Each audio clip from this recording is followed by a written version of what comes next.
Hello tout le monde, j'espère que vous allez tous très bien. Alors aujourd'hui je vous retrouve dans une catégorie de vidéos que je suis trop contente de recommencer parce que j'avais vraiment délaissé cette catégorie parce que tout simplement j'avais pas de conseils à vous donner ces temps-ci, mais là vous m'avez dit en ce moment je me sens pas très bien, j'aimerais avoir des petits trucs au quotidien pour que je sois un petit peu mieux, ou voilà, enfin, c'est ce que j'ai compris à travers vos petits messages ces temps-ci. Donc moi personnellement je suis quelqu'un qui se stresse pour rien et il suffit d'un tout petit truc vraiment pour que je sois 1% de plus contente. Donc peut-être que c'est comme ça aussi pour vous, donc je sais pas, en tout cas j'espère que cette vidéo va vous aider parce que c'est pour ça que je la fais. Donc vous attendez pas à des conseils révolutionnaires si vous êtes mal dans votre peau. Je pense pas qu'à la fin de la vidéo vous auriez repris votre vie en main, ou je sais pas comment on dit, mais vous attendez pas à quelque chose de très oufissime.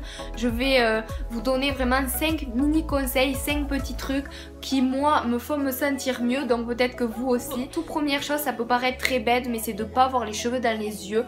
Alors moi ça me fait me sentir bien de ne pas avoir des petits cheveux, des petits trucs autour de ma figure qui me gênent quand j'écris en cours. C'est pour ça que j'ai toujours une pince ou un élastique dans les cheveux en cours. Vous pouvez demander aux gens de ma classe si vous les croisez un jour, que je suis toujours avec une pince quand j'écris. Même là je fais des efforts dans mes vidéos de les avoir là à côté des yeux. Donc moi il suffit de me les attacher ou de me mettre une pince et là c'est bon, je suis très heureuse. Puis, la deuxième chose, c'est aussi très bête, mais c'est de ne pas avoir faim. Je sais qu'il y en a beaucoup qui se privent de manger pour pas grossir, pour voilà, mais moi je sais que quand ma journée s'est mal passée, je me dis chouette, je vais rentrer, je vais pouvoir manger quelque chose qui me fait plaisir.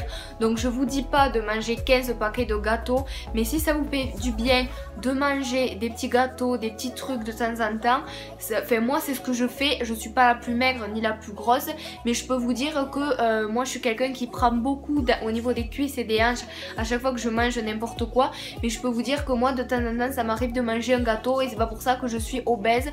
Donc voilà, loin de là, ne vous privez pas de manger. Si vous avez envie de manger un gâteau, vous le mangez, parce que si vous vous privez pendant longtemps et qu'un jour vous avez vraiment envie, vous allez manger 10 000 paquets. Donc vaut mieux en manger en petite quantité de temps en temps. Voilà, c'était le conseil de Victoire. La troisième chose, c'est vraiment quelque chose de très important, c'est d'être bien avec ses amis. Votre souci majeur, ça doit être que ça se passe bien dans votre famille.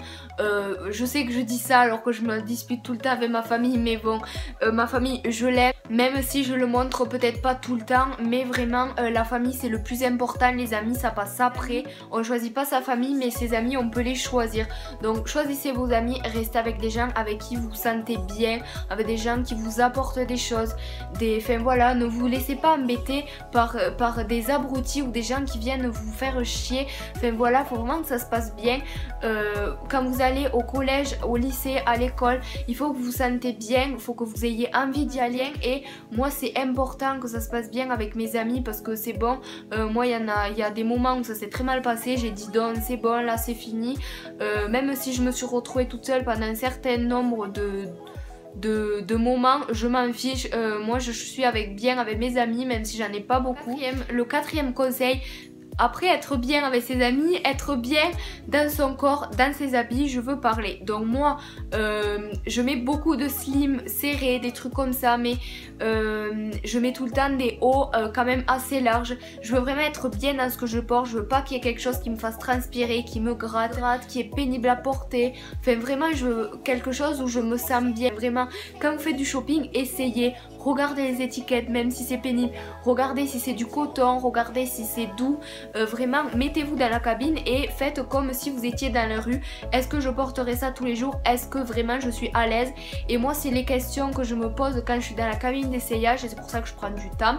Mais quand j'achète des choses, vraiment je les mets longtemps parce que ça me plaît, parce que c'est agréable. Ensuite, cinquième chose qui est très importante pour moi aussi, moi ce qui me fait me sentir bien tous les jours, c'est répondre à vos commentaires, parler avec vous, faire des vidéos, faire du contenu pour le mettre sur internet, même si ça plaît pas à tout le monde, même si pour certaines, se mettre sur YouTube c'est grave ou c'est pas normal, enfin ce que vous voulez. Moi c'est ma passion, c'est ce que j'aime faire, je me suis jamais sentie aussi bien. Moi j'ai fait de la danse, de l'équitation, de la poterie, du dessin, de ce que vous voulez. J'ai vraiment essayé beaucoup de choses et j'ai jamais eu ce grain de magie que j'ai à chaque fois que je tourne, que je monte une vidéo. Ça peut paraître vraiment débile, mais pour moi YouTube c'est plus qu'une passion, même si ça fait qu'un an que je suis ici, mais vraiment si on m'enlève YouTube un jour, c'est comme si on m'a enlevé une part de moi, donc vraiment ça me fait me sentir bien. Donc vous, trouvez-vous une passion, même si c'est que écrire, marcher, sortir, faire de la cuisine ou faire comme moi des vidéos sur YouTube, avoir un blog, enfin voilà ce que vous voulez, mais vraiment trouvez-vous une passion ou un passe-temps que vous aimez faire et mettez-vous à fond dedans. En même temps que votre scolarité. Donc voilà, j'espère que ces 5 petits conseils vous auront... La vidéo a quand même été assez courte, donc j'espère qu'elle vous aura plu, que ça vous a aidé. Je vous invite à aller voir ma chaîne de vlog qui est en barre d'infos. Ça fait très peu de temps que je l'ai créée. Et je vous retrouve très vite avec une prochaine vidéo. Bye!